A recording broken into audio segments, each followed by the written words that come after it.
मला अगोदर परीक्षेचे टेन्शन, त्यानंतर आता नवीन नोकरी लागली त्याचे सुद्धा टेन्शन.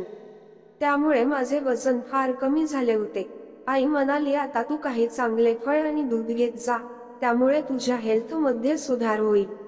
माझी नोकरी दुसऱ्या शहरात लागली होती. मी एक फ्लॅट बघितले आणि तिथे राहू लागलो. सकाळी जॉबवर जाणे आणि संध्याकाळी परत येणे सुरू होते. तसेच आता नोकरी लागून 3 महिने झाले होते, म्हणून माझ्या शेजारी राहणाऱ्या रहिवाशांसोबत ओळखी झाली होती. त्यांच्याकडे येणारा दूधवाल्याकडून मी दूध लावले. तो रोज सकाळी आणि रात्री दूध द्यायला यायचा.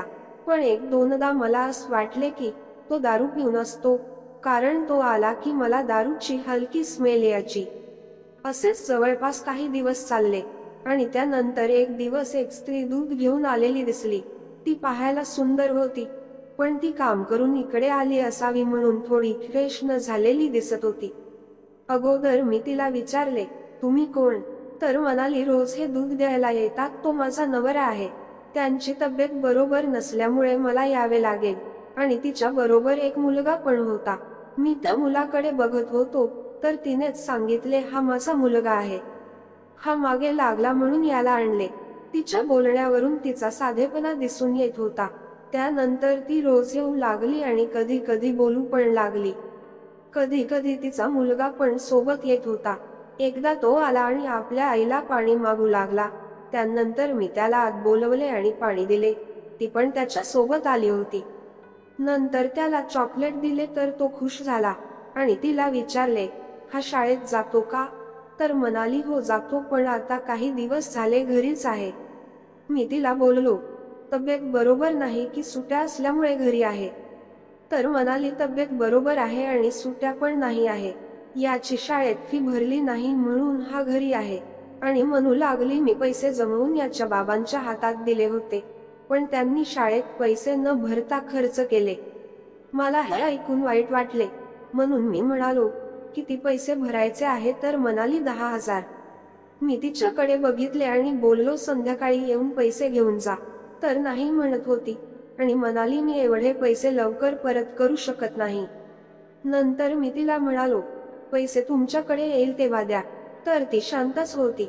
त्यानंतर ती गेली आणि मी पण आपल्या ऑफिसला निघालो.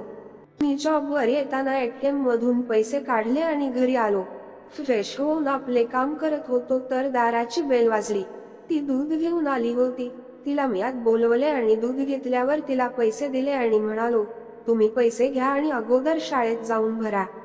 ती म्हणाली, तुमची आणि माझी जास्त ओळखी पण नाही आहे, तरी सुद्धा तुम्ही माझी मदत करत आहात. तुमचे आभार कसे मानावे काही समजत नाही आहे. मी तिला म्हणालो, माझे आभार मानायची आवश्यकता नाही आहे. पण ती पैसे घेतल्यावर फार खुश दिसू लागली आणि जाताना म्हणाली, आज तुमच्यामुळे उद्या माझा मुलगा शाळेत जाणार. त्या दिवशी नंतर आमचे बोलणे थोडे वाढू लागले. ती आली की माझ्याशी बोलायची, तसेच मला पण तिच्या सोबत बोलणे बरे वाटत होते. आणि एकदा ती रात्री आली तेव्हा थोडी नाराज दिसत होती. तिला विचारले, का तुम्ही नाराज दिसत आहे? तर म्हणाली, नवरा सोबत भांडण झाले. आणि मी कारण विचारले तर सांगू लागली, आजकाल नवऱ्याचे दारूचे प्रमाण फार वाढले आहे. त्याला अगोदरच डॉक्टरने दारू पिण्यास मनाई गेली आहे, तरी सुद्धा ऐकायला तयार नाही आहे. तसेच अगोदर दूध द्यायला यायचा, पण आता ते पण करत नाही. घरी राहिला की कधी काम करतो कधी करत नाही. त्यामुळे मला एकटीला फार काम करावे लागते. मी तिला म्हणालो, या सर्व गोष्टीमुळे तुमची तब्येत पण खराब दिसून येत आहे, म्हणून तुम्ही आपल्याकडे लक्ष द्या आणि आपल्या मुलाकडे पण. तिला बोललो, तुमच्याकडे बघून मला फार वाईट वाटते, कारण तुम्ही किती कष्ट करता आणि त्याची जाणीव पण कुणाला नाही आहे. म्हणून तुम्ही आता एकाला कामाला ठेवा, त्यामुळे तुम्हाला मदत पण होईल आणि एवढे कष्ट पण करावे लागणार नाही. तर ती म्हणाली, आता तसेच करावे लागले आणि जाऊ लागली. आता मला त्याच दिवशी घरून कॉल आला. आई म्हणाली, मला बरे वाटत नाही आहे आणि फार दिवस झाले तू घरी पण आला नाही, म्हणून तुझी आठवण येत आहे. मी आईला म्हणालो, मी उद्या येतो. दुसऱ्या दिवशी सकाळी ऑफिसमध्ये सुट्ट्याचे पत्र दिले आणि आपल्या घरी गेलो आणि नंतर काही दिवस राहून परत आलो. घरी गेलो तर आईला पण बरे वाटले होते आणि त्या दिवशी ती रात्री आली आणि माझे दार उघडे दिसल्याबरोबर आत आली आणि मला आवाज दिला. मी बाहेर आलो तर मला बघून म्हणाली, कुठे गेले होते? मी रोज दूध घेऊन येते आणि परत घेऊन जाते आणि तुम्ही सांगून पण गेले नाही. नंतर मी तिला सर्व गोष्टी सांगितल्या. तर म्हणाली, आता आईची तब्येत कशी आहे? मी तिला सांगितले. मला बघितल्याबरोबर तिची अर्धी तब्येत बरोबर झाली. तर हसून म्हणाली, हो आई, मुलाचे प्रेम तसेच असते. मी तिला आता तिचे दुधाचे पैसे देऊ लागलो तर म्हणाली, आधीच तुमचे पैसे आहे म्हणून असू द्या. पण मी तिला पैसे दिले आणि म्हणालो, तुम्हाला आवश्यकता आहे म्हणून राहू द्या तुमच्याकडे. एकदा मी बाहेरून खायचे आणले आणि खात होतो. तेवढ्यात ती आली आणि मी तिला खायला बोलवले आणि ती खाऊ लागली.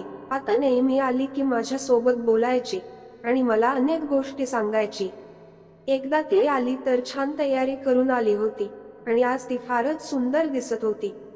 मी तिच्याकडे बघितले आणि म्हणालो, आज तर तुम्ही बिलकुल हिरोईन सारखे दिसत आहात.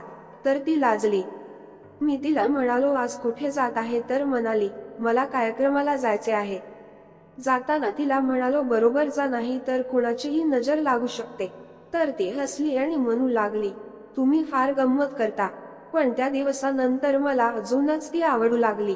आता नेहमी तिच्याशी बोलण्याचा प्रयत्न करू लागलो आणि ती पण माझ्याशी बोलत होती आणि हळूहळू आमचे बोलणे वाढत गेले. ती अनेक गोष्टी माझ्या सोबत शेअर करू लागली. तिच्या बोलण्यावरून माझ्याबद्दल आपुलकीची भावना दिसत होती. एकदा ती म्हणाली, प्रत्येकाच्या आयुष्यात तुमच्यासारखा एक व्यक्ती असणे आवश्यक असते, कारण तुम्ही फार चांगल्या प्रकारे अनेक गोष्टी समजता. मी तिला म्हणालो, मना कोणी चांगले वाटले तर त्याच्या प्रत्येक गोष्टी आपल्या समजतो आणि त्यांचे दुःख पण मला समजते. मी तिच्याकडे बघत होतो. तिला माझ्या डोळ्यातून माझ्या मनातले समजत होते. त्यानंतर ती गेली आणि आता आली की माझ्या जवळ बसायची. कधी मी आतमध्ये खोलीत असलो की तिथे पण येऊन बसायची. या सर्व गोष्टींमुळे मला पण तिच्या मनातले कळून येत होते. काही दिवसानंतर एकदा ती आली आणि माझ्या शेजारी बसली. मी तिच्याकडे बघू लागलो आणि ती पण माझ्याकडे बघू लागली. आज वातावरण थोडे वेगळे वाटत होते आणि मी काही न बोलता जवळ जाऊन ते माझ्या जवळ घेतले. पण तिची प्रतिक्रिया काहीच नाही आली आणि तिचा पण पाठिंबा मला मिळाला. हे एवढ्या फास्ट झाले की मला काहीच समजत नव्हते. पण आता पूर्ण अंगात आग पसरून गेली होती आणि आता आम्हाला रोखणारे पण कोणीच नव्हते. म्हणून मी अजून समोर गेलो आणि माझ्या दोन्ही हाताने तिच्या त्या गोष्टीवर आधार दिला. माझ्या या कामावरून तिची स्थिती फारच आनंदी होऊ लागली. मला तिचा आनंद बघून अजून पुढे जाण्याचा निर्णय घेतला. तर तिनेच मला सर्व साईडला करून दिले. आता तर नको ते फार स्पष्ट दिसत होते आणि आम्ही आपले प्रेम व्यक्त करण्यात व्यस्त होतो.